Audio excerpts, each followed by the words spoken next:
Okay, so in this video we're going to introduce the first law of thermodynamics. So let's start by looking at this gas here, and then we would like to ask, what is the energy of this gas? What is the total energy? What is the thermal energy? In your book, that is called E thermal, right? What is that? Well, the energy of that gas is just the sum of the kinetic energies, is the sum over all the particles of the kinetic energy of each particle. That's what the total energy is, this E thermal, right? So, and then imagine that we would like to change the energy of the system. So, how would we do that? Well, there are two ways to do that. We can add or remove energy by heat. For instance, right here, I'm adding energy by heat, or right here, and, and removing energy by cooling down the system. Or we can add or remove energy by doing work. If I compress the system, I'm doing work on the system and the energy increases. If the system expands, the system is pushing something, so the system is doing work on something and the energy is decreasing. So we can write that as this expression. The change in the total energy of the system, right, is equal to the work that is done either by the system or on the system plus the heat that is either added or removed from the system. This is the first law of thermodynamics. And if you think about it, it's nothing else but conservation of energy. So then let's look at the signs of these things here, right? So first, let's look at work. Work.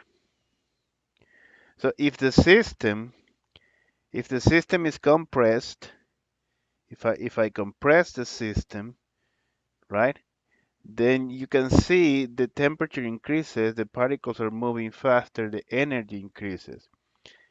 If the system is compressed,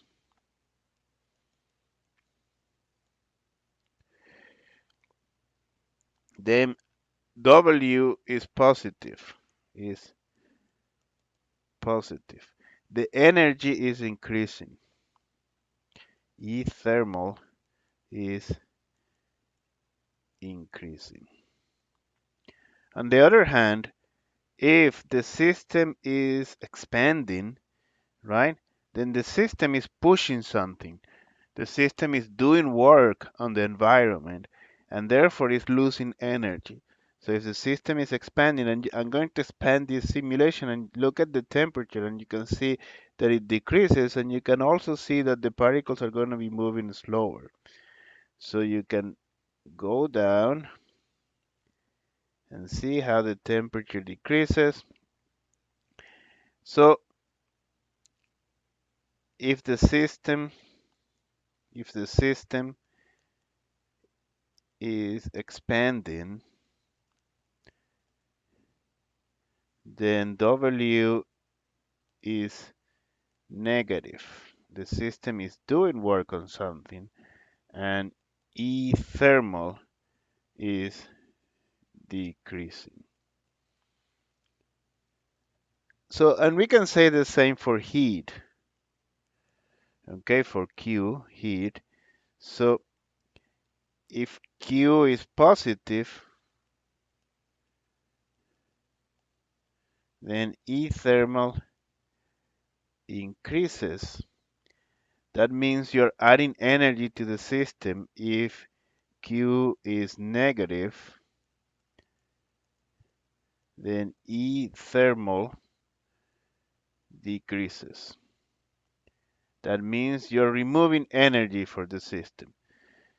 So to summarize, we have the energy of the system, which is E thermal.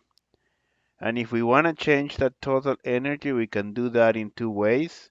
We can do work, or the system can do work, or we can add or remove heat. Either way, the energy of the system changes. Okay,